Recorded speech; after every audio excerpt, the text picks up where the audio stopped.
Hi friends, welcome back to my channel. இன்றைக்கி நம்ம ரெண்டே நேந்திரப்பழம் அது கூடவே வீட்டில் இருக்கிற கொஞ்சம் இன்க்ரீடியன்ஸும் சேர்த்து ரொம்பவே டேஸ்டியான ஒரு ஈவினிங் ஸ்நாக்ஸ் பண்ண போகிறோம். இதுக்கு அதிகம் டைம் எல்லாம் நமக்கு எடுக்காது. கம்மியான இன்க்ரீடியன்ஸில் நம்ம செஞ்சு எடுத்துகிட்டு வந்துடலாம். ஒரு வெரைட்டியான ரெசிபி தான். நீங்கள் இந்த மாதிரி ட்ரை பண்ணியிருக்கவே மாட்டீங்க. வாங்க செய்கிறது எப்படின்னு பார்த்துக்குவோம். இதுக்கு நல்ல பழுத்த நேந்திரம் பழமாக பார்த்து ரெண்டெண்ணம் எடுத்துக்கோங்க.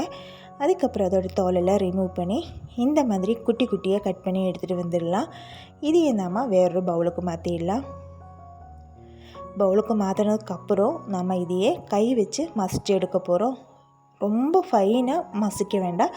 ஓரளவுக்கு நமக்கு சாப்பிடும்போது நமக்கு கடிக்கிறதுக்கு கிடைக்கணும். அந்த மாதிரி மசிச்சு எடுத்துக்கோங்க. இப்போ இதையே நாம் ஒரு ஓரமாக வச்சிடலாம்.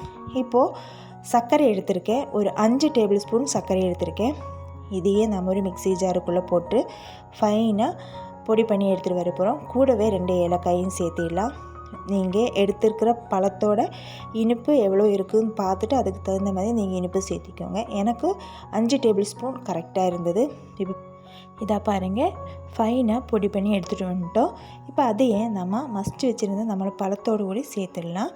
இப்போது ஒரு பிஞ்ச் அளவுக்கு சால்ட்டு சேர்த்திட்டேன்.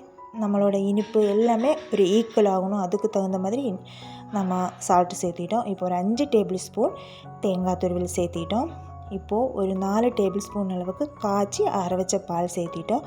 இப்போ இது எல்லாமே நல்லா மிக்ஸ் பண்ணிடலாம். ஆனால் நமக்கு அது கொஞ்சம் தண்ணி பதமாக தான் இருக்கும்.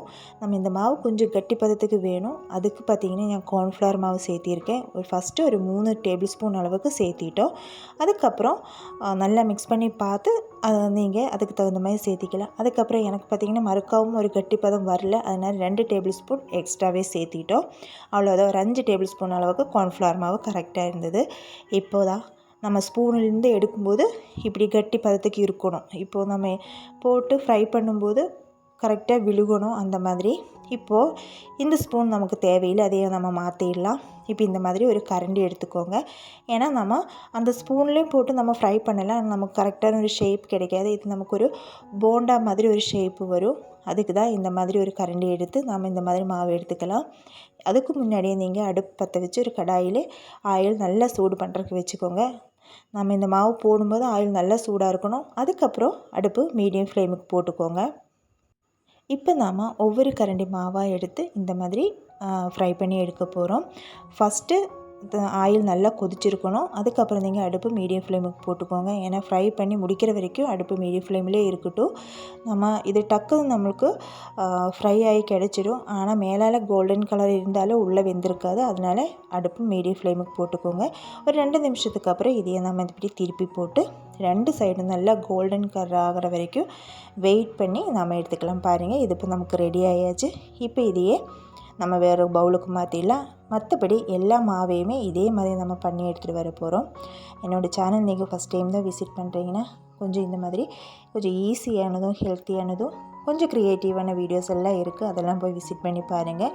சேனல் பிடிச்சிருந்தால் சப்ஸ்கிரைப் பண்ணுங்கள். சப்ஸ்கிரைப் பண்ணும்போது மறக்காமல் பக்கத்தில் இருக்கிற ஆளுங்கிற ஆப்ஷன் எனேபிள் பண்ணி விட்டுருங்க. அப்போ தான் நான் போடுற நோட்டிஃபிகேஷன் உங்களுக்கு உடனுக்குடன் சேரும்.